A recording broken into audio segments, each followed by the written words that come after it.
C'est vrai que c'est un bâtiment emblématique de la ville de Troyes, l'ancien évêché qui a été reconverti en musée d'art moderne en 1982. Le bâtiment méritait une réhabilitation complète. On a eu surprise dans la charpente, dans le plancher. Il a fallu réhabiliter l'ensemble du bâtiment. Et bien sûr, il y a eu la crise sanitaire et ses conséquences, c'est-à-dire une pénurie de matériaux. Et on est toujours en attente de certains matériaux de bois pour constituer les vitrines. C'est pour ça que le musée d'art moderne réouvre, mais avec une première phase et une deuxième phase qui viendra en 2023. Et tout le musée, c'est la particularité de notre musée, c'est que c'est un musée de collectionneurs, avec donc ses points forts, ses manques. C'est vraiment l'idée de suivre un musée façonné par le regard du collectionneur.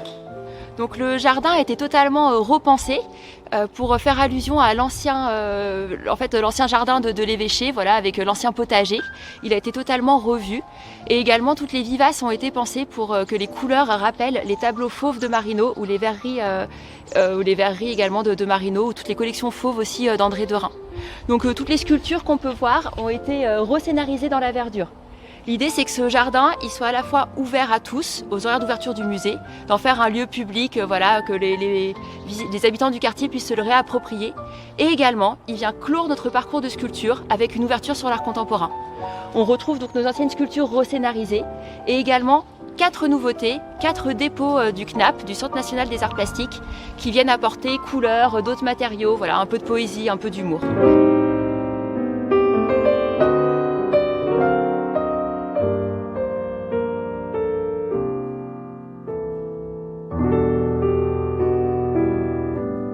Donc la collection, elle s'ouvre chez nous avec les réalistes, donc seconde moitié du 19e siècle. Et ce moment en fait où les peintres arrêtent de peindre des éléments historiques ou mythologiques pour s'attacher à représenter le réel, le monde qui les entoure. Donc voilà, on a mis la citation de Courbet, je n'ai jamais vu d'ange ni de déesse, voilà pourquoi je n'en peins pas. Et on commence le parcours donc, avec ces œuvres où les artistes osent peindre les personnes du peuple, les jeunes filles qui se baignent. Gustave Courbet qui représente son ami Marc Trapadou dans une attitude assez nonchalante avec plein d'objets épars autour. Ici Rodin avec l'homme au nez cassé où il représente un homme aussi nommé Bibi, un homme du peuple. Et on a la très belle esquisse aussi du fameux Balzac de Rodin.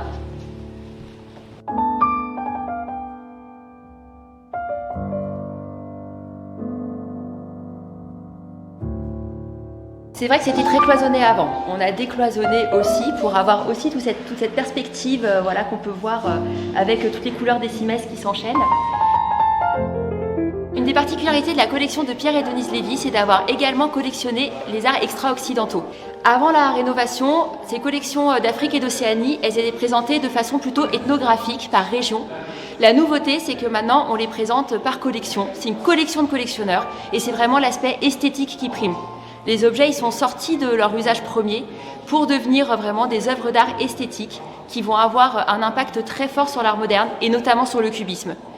C'est pour ça qu'on présente ce beau masque Gouraud à côté du portrait de Modigliani. On voit très bien les liens entre les yeux en amande, le nez allongé et tout ce podium africain où on invite le visiteur à tourner autour qui vient faire le lien jusqu'à notre espace sur le cubisme.